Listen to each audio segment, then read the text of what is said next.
Puji Tuhan, Shalom. Shalom. Selamat pagi. Tentu keadaan kita baik-baik saja, katakan amin. Amin. Baik, kita akan berjalan dari grace to grace dan dari kemuliaan kepada kemuliaan juga. Nah, pagi ini saya mau menyampaikan tuntunan kepada kita, yaitu hidup dengan kemuliaan Tuhan. Kita tahu bahwa Allah itu sangat rindu. Setiap hari Dia rindu ingin menyatakan kemuliaannya kepada kita. Dan untuk memperoleh kemuliaan ini memang ada harga yang harus kita bayar. Ketika kita memasuki tahun Pedalet, Roh Kudus itu lebih lagi memenuhi kehidupan saya secara pribadi. Dan saya punya kerinduan untuk setiap hari lebih lagi bersama-sama dengan Tuhan. Sebab pintu-pintu kemurahan Tuhan akan dibukakan bagi orang-orang yang terus-menerus mencari Dia. Kita yang punya kerinduan. Kemarin saya sampaikan kepada kita semua bahwa kita harus selalu merasa miskin di hadapan Allah. Merasa miskin artinya kita selalu harus bergantung kepada Dia, dan kita selalu harus merasa kekurangan, dan kita harus merasa terus-menerus butuh Tuhan tanpa terkecuali, waktu demi waktu. Nah, untuk memperoleh kemuliaan Tuhan ini tentu ada harga yang harus kita bayar. Firman Tuhan di dalam Keluaran 25 ayatnya yang ke-8. Demikian firman Tuhan. Dan mereka harus membuat tempat kudus bagiku, supaya aku akan diam di tengah-tengah mereka. Nah, Allah selalu rindu untuk diam bersama-sama dengan umatnya.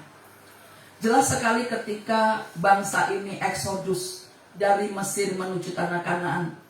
Dan Allah berfirman kepada Musa ketika mereka sedang ada di tanah Kanaan. Allah berfirman kepada Musa bahwa ketika ada di sana mereka sangat Allah itu sangat merindukan supaya mereka itu membuat atau membangun satu tempat kediaman. Mengapa Tuhan rindu supaya mereka membangun tempat kediaman, yaitu tempat bersekutu dengan Tuhan? Karena Allah sebenarnya sangat rindu bersekutu dengan kita.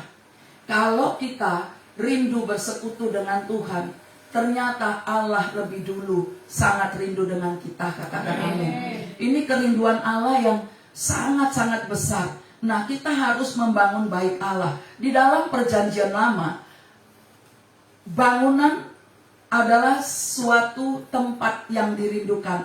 Tetapi di dalam Perjanjian Baru, Allah berfirman kepada kita bahwa tubuh kita ini adalah bait Allah. Di dalam 1 Korintus 3 ayat 16, demikian firman Tuhan, tidak tahukah kamu bahwa kamu adalah bait Allah dan Roh Allah diam di dalam kamu.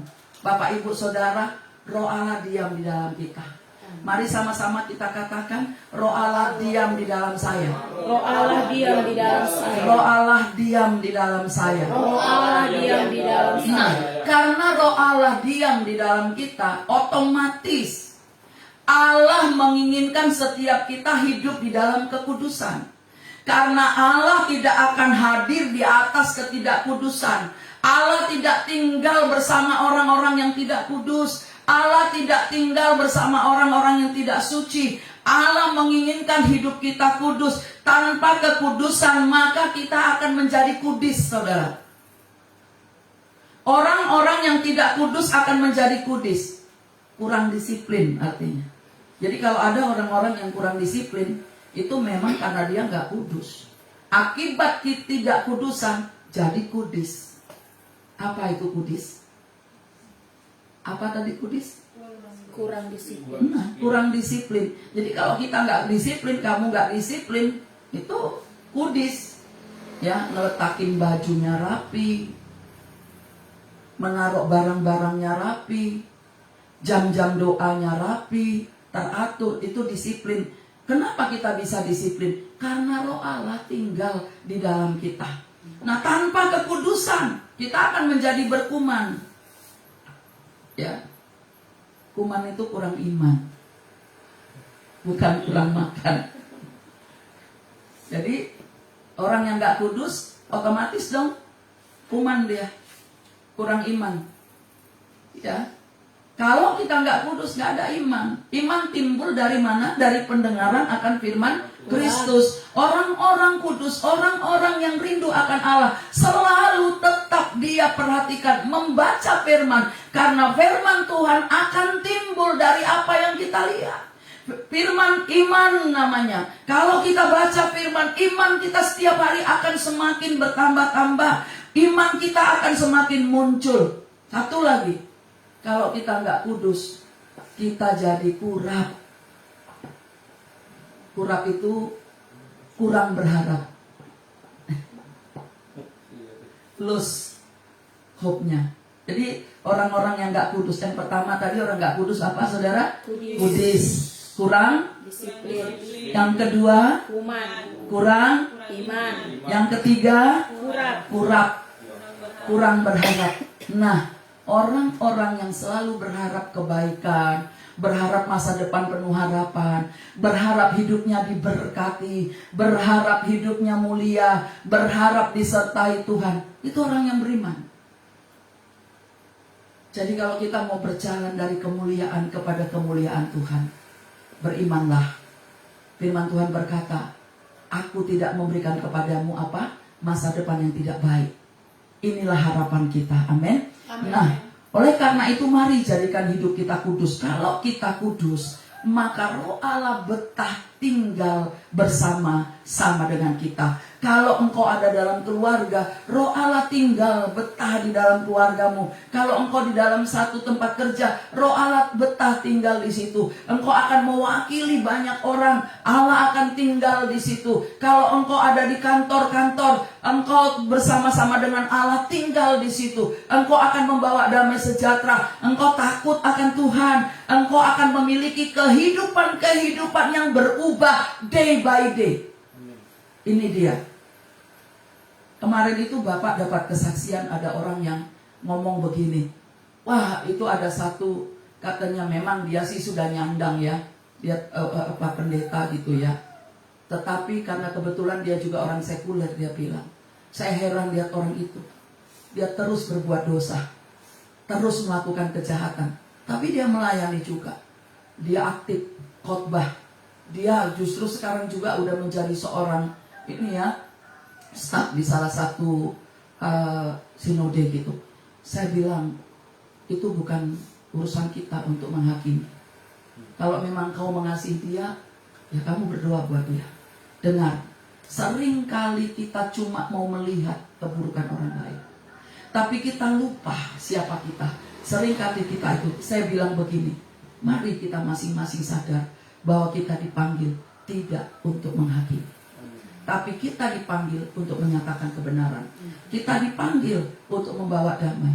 Sekali lagi anak-anak Tuhan dengar, kita dipanggil, kita dipakai sama Tuhan, bukan untuk menghakimi siapapun. Nah, Bapak Ibu Saudara, tahun ini telah ditetapkan. Jadi besok itu tanggal 15 persis pergantian tahun, ada perayaan ya. Di Israel itu pergantian tahun dari Pei-bet kepada dari Pei-gimel ya kepada Pei-dalet, di mana tahun ini secara rohani akan membuka pintu-pintu kesempatan. Yang terutama adalah pintu kemurahan. Kita semua merindukan kemurahan Tuhan. Katakan amin. Kita semua merindukan kemurahan Tuhan. Apa itu kemurahan Tuhan? Yaitu kebaikan yang tidak seharusnya kita terima, kebaikan yang gak selayaknya kita terima, Tuhan berikan kepada kita. Persis ketika kita masih berdosa, Tuhan panggil kita, Tuhan pilih kita. Itulah sebabnya kita gak akan pernah bisa menyombongkan diri. Karena Alkitab dengan jelas berkata, bukan kamu yang memilih aku, tetapi aku yang telah memilih kamu, supaya kamu pergi menghasilkan buah, dan buahmu itu manis, lebat. Jadi kita nggak bisa sombongkan diri bahwa kita ini dipanggil karena kebaikan kita, enggak. Nah, pintu kemurahan ini sedang dibukakan. Kita percaya akan lebih banyak lagi orang-orang yang takut akan Tuhan. Banyak orang-orang yang akan dilahirkan kembali. Kita akan dengan giat menginjil, kita akan dengan giat terus membawa orang-orang untuk dalam kelahiran baru. Percayalah, kekristenan tanpa kelahiran baru adalah agama. Kekristenan tanpa pertobatan adalah sia-sia. Untuk itulah Tuhan berkata, kamu harus dilahirkan kembali. Karena Roh Kudus berkarya bekerja dalam kehidupan kita. Tanpa kelahiran baru tidak akan ada perubahan hidup. Bapak, Ibu, Saudara, kalau Tuhan telah menyatakan bahwa ini persis besok ya. Jadi jam 6 sore waktu Israel, jam 6 sore waktu kita itu besok, itu mereka sudah akan meniupkan sangkakala. Mereka akan merayakan Rosh Hashanah, tahun pergantian tahun Ibrani, yaitu tahun Peidalet, di mana pintu-pintu sedang terbuka. Dan saya berdoa supaya setiap kita mengalami pintu kemurahan Tuhan, pintu finansialnya dibuka, pintu kebaikannya dibuka, pintu kesembuhannya dibuka.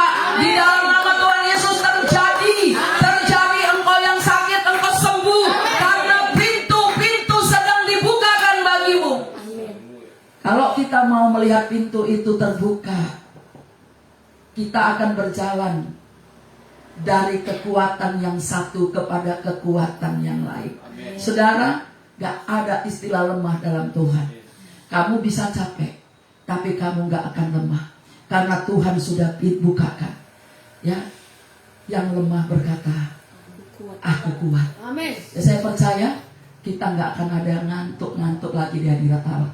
Katakan amin. Amin. Mau gak tidur sepanjang malam, kita gak akan ngantuk. Kenapa? Karena kekuatan yang dari Tuhan itu akan memenuhi setiap kita.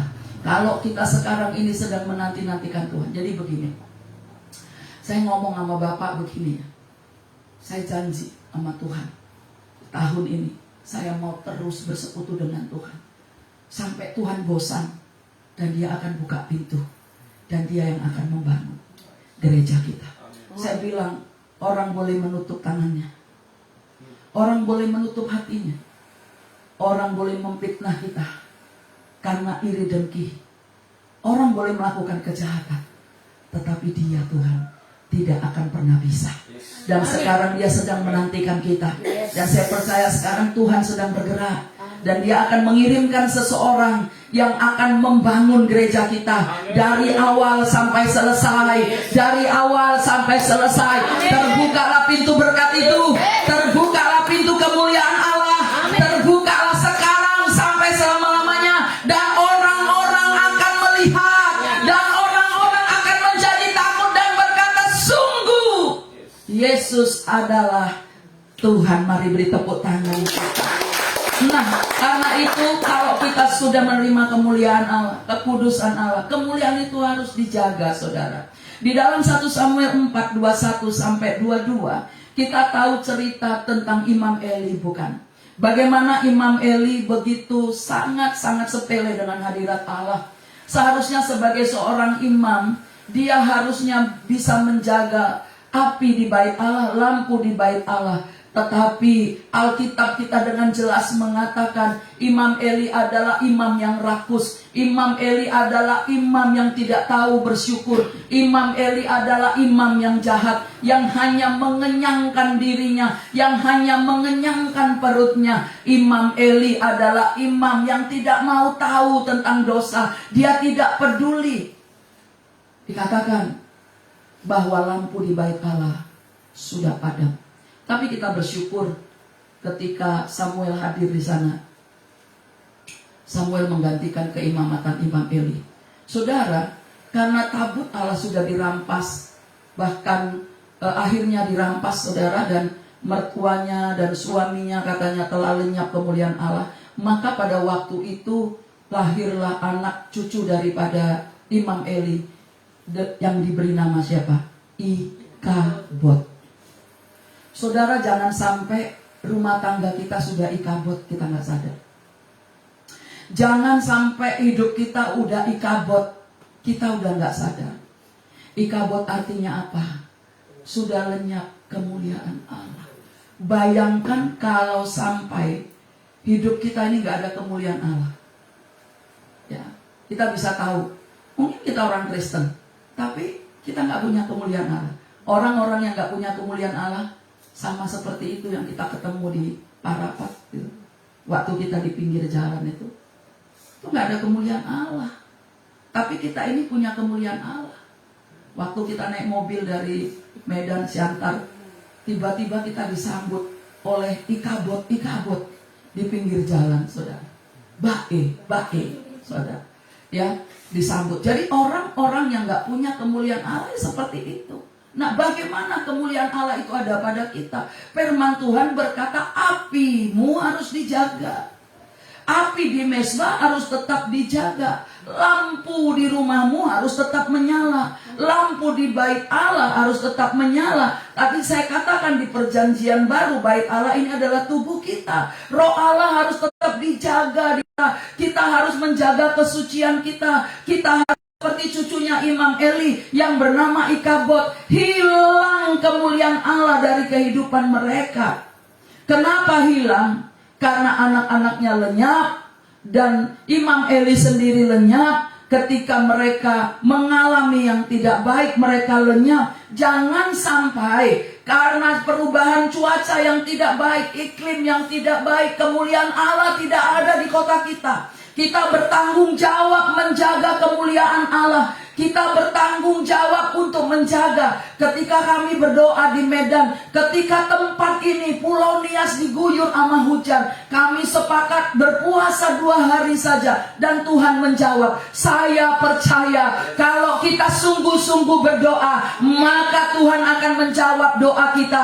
Dan Dia akan memberikan telinganya dari surganya yang kudus. Dan saya percaya Tuhan akan memberikan kepada kota kita berkat yang berkelimpahan. Jangan biarkan tabut Allah yang ada padamu dirampas. Kalau pada zaman Nabi Samuel, 1 Samuel pasal 4, tabut Allah dirampas oleh orang-orang Palestina. Sekarang tabut Allah pun bisa dirampas. Kapan tabut Allahmu dirampas? Ketika engkau khawatir, ketika engkau takut. Saya ngalami. Rasa takut itu sangat membunuh. Rasa takut itu sangat-sangat membunuh. Rasa takut, orang yang dihinggapi rasa takut, nggak ada satupun imannya muncul. Saya ngalami ketika saya takut naik pesawat karena cuaca. Saya ngalami bagaimana terpuruknya saya. Tapi ketika iman saya kembali muncul, firman Tuhan berkata bahwa Allah tidak memberikan kepada kita roh ketakutan, tapi Dia memberikan kepada kita roh keberanian yang membangkitkan ketertiban di dalam kehidupan kita. Saya percaya orang-orang kudus, orang-orang percaya itu orang-orang yang tertib. Tadi jelas ya, tertib waktu-waktunya, tertib keadaannya. Nah saudara, anak-anak Imam Eli mengalami kebinasaan karena mereka enggak mau dengar nasihat. Di zaman ini, bukankah ini menjadi gaya hidup setiap orang? Bukankah ini adalah gaya hidup? Semua orang menganggap dirinya udah benar, udah baik, nggak bisa ditegur. Tolong kalau negur jangan dari mimbar. Bukankah mimbar tempat kita menegur? Bukankah mimbar tempat kita mendidik? Di mimbar kita menyatakan kemuliaan Allah. Bagaimana kita bisa pergi untuk mengadakan pemulihan bagi orang lain, tetapi gereja kita kacau balau, jemaat-jemaat kita nggak bertumbuh, pelayan-pelayannya nggak bisa diatur. Bagaimana kita pergi bermisi untuk pergi memulihkan orang lain? Rumah tangga kita nggak pulih, hubungan kita suami istri nggak baik. Maaf ya, saya lihat istri nggak bisa tunduk sama suami, suaminya pergi misi. Itu istri harus ditundukin dulu. Firman Tuhan berkata istri harus tunduk kepada suami. Kata tunduk kepada suami seperti kepada Tuhan. Puji Tuhan ya, kita di gereja kita ini rata-rata istri-istri tunduk kepada suami. Karena pengurapan itu datang dari atas. Amin. Kalau seorang gembala kudus, istrinya akan tunduk. Tunduk itu, menundukkan itu bukan berarti suami berkuasa, punya power. Enggak, saudara. Dengan sendirinya. Orang kudus itu punya penundukan. Ya. Untuk apa? Ya. Di dalam gerejamu terjadi kekacauan. Ada blok A, ada blok B. Kayak pasar blok M aja. Di blok A, blok B kayak pasar gitu. Kayak kios blok A, kios blok B gitu. Satu atap tapi ada blok-bloknya. Buat apa? Tapi kita sibuk perbaiki orang lain. Sibuk usir setan di tempat lain. Setan di rumahmu bergentayangan. Haleluya. Haleluya. Ya. Jadi perbaiki dulu mesbahmu. Atur dulu mesbahmu. Baru bisa membunuh Nabi Baal. Ingat, Elia nggak langsung bunuh Nabi Baal. Dia lakukan apa? Memperbaiki mesbah. Dia bakar dulu korban. Dia minta perkenanan Tuhan. Kenapa Nabi Elia membakar korban? Ini pewahyuan, saudara. Karena dia tahu korban memperdamaikan kita dengan Allah. Tanpa korban tidak akan ada perdamaian. Dan Yesus telah mengorbankan dirinya untuk mendamaikan kita dengan Bapa. Mari kita bangun mesbah di rumah tangga kita. Berikan korban syukur setiap hari. Saya percaya engkau yang sakit, kalaupun dokter ngomong sudah tidak akan ada jalan keluar lagi, engkau akan selama-lamanya minum obat terus. Tapi saya percaya seperti yang dialami Bapak Gembala, beberapa obat sudah dia tidak minum.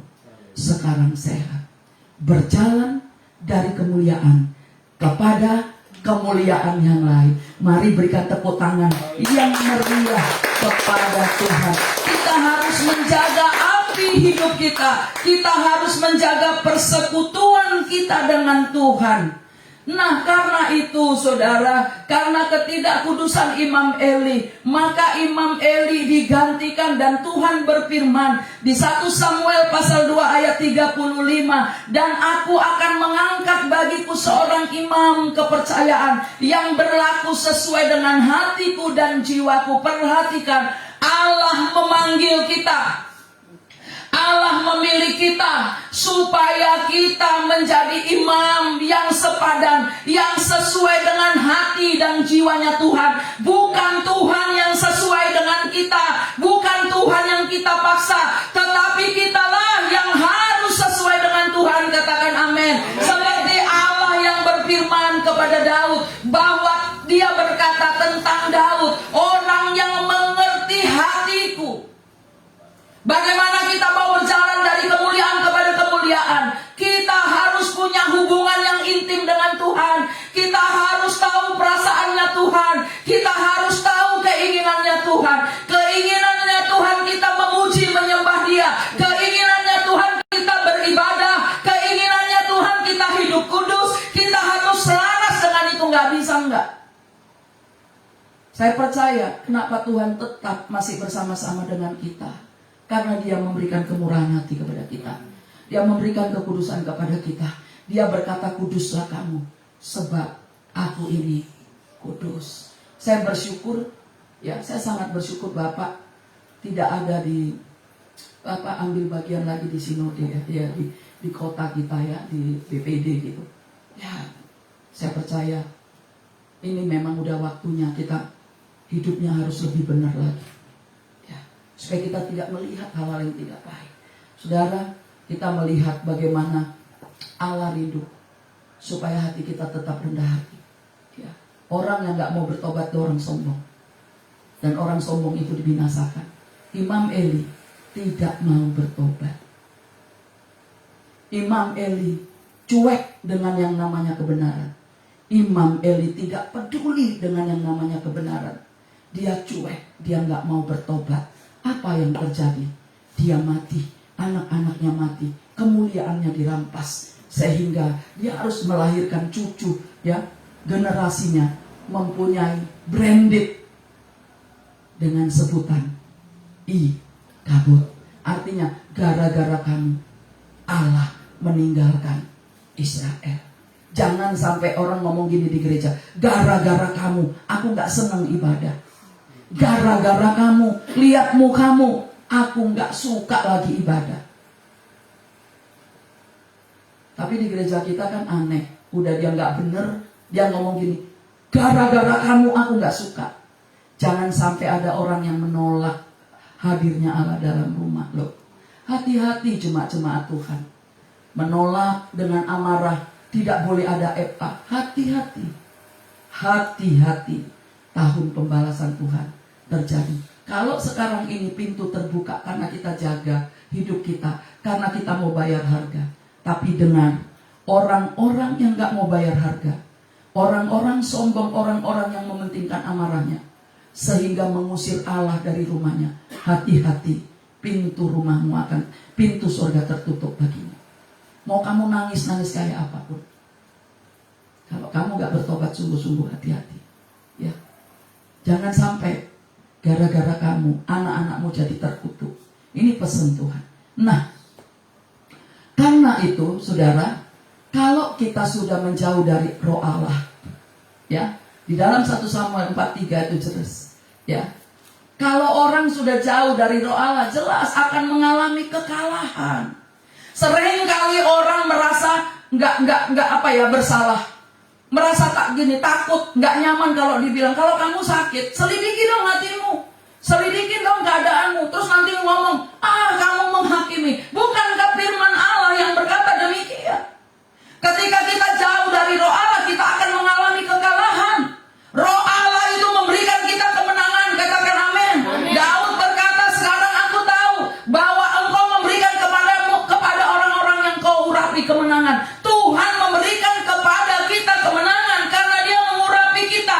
Bagaimana pengurapan Allah turun kalau engkau tidak punya hubungan yang baik dengan Tuhan?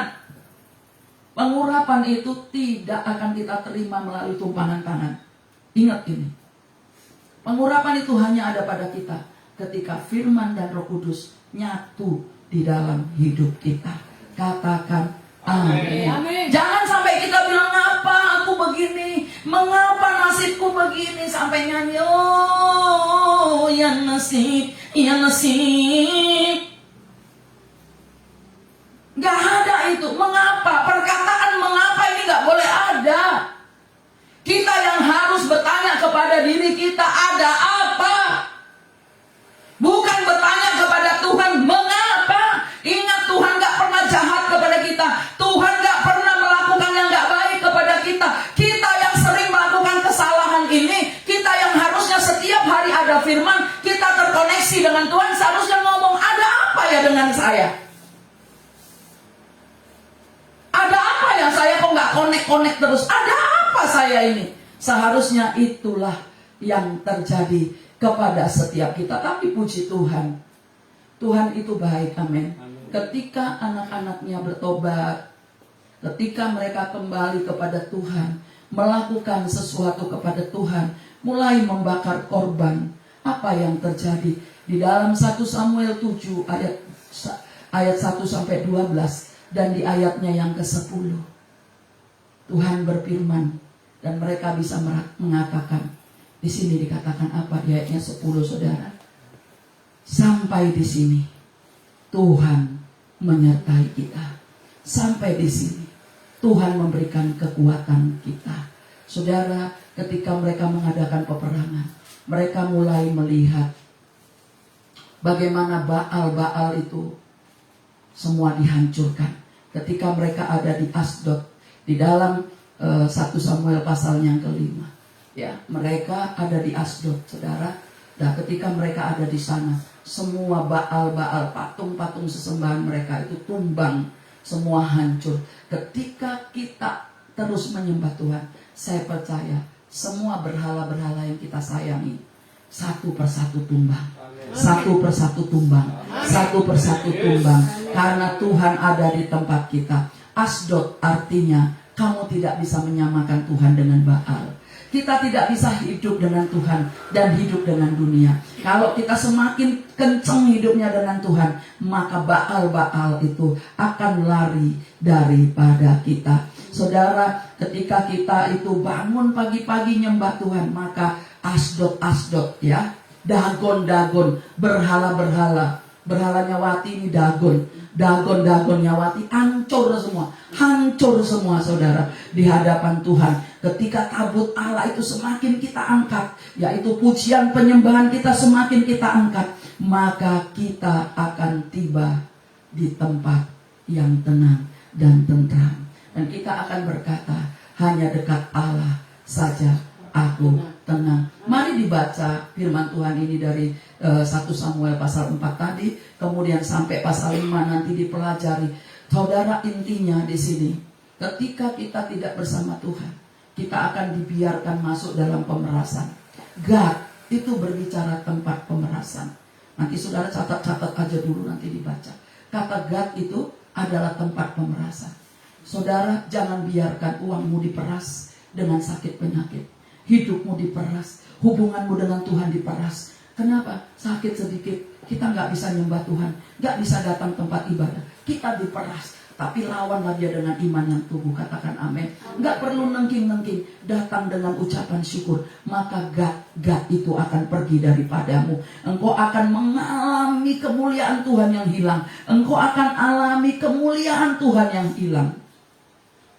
Kemudian ada lagi di situ, nanti ada kata satu tempat namanya Ekron. Ekron itu artinya mati atau dicabut akarnya. Nah, saudara, sebuah pohon kalau akarnya itu sudah tidak dekat ke mata air, perlahan-lahan pohon itu akan mati. Perlahan-lahan akarnya itu akan kekeringan.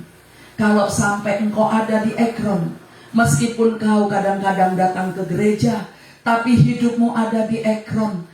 Engkau mengalami Ekron, artinya engkau mulai mati perlahan-lahan. Akarmu mulai dicabut. Itu artinya kekudusan Allah udah mulai gak ada padamu. Bertobatlah, kembalilah, datanglah kepada air hidup itu. Datanglah kepada air hidup itu. Sebab Tuhan Maha Baik, katakan amin. Jangan sampai ada di Ekron ya Bapak Ibu Saudara. Ya jemaat-jemaat Tuhan, jangan sampai tiap minggu beribadah, kasih persembahan, tapi hidupmu ada di Ekron. Akar-akarmu mulai mengering. Ekron itu berbicara tentang kekeringan, kematian yang perlahan-lahan. Kalau mau mati, mati saja. Mati kok pelan-pelan. Kayak ikan mas saja kehilangan air. Ikan mas kehilangan air, mati ya pelan. Mati ya pelan-pelan. Mati pelan-pelan. Ya.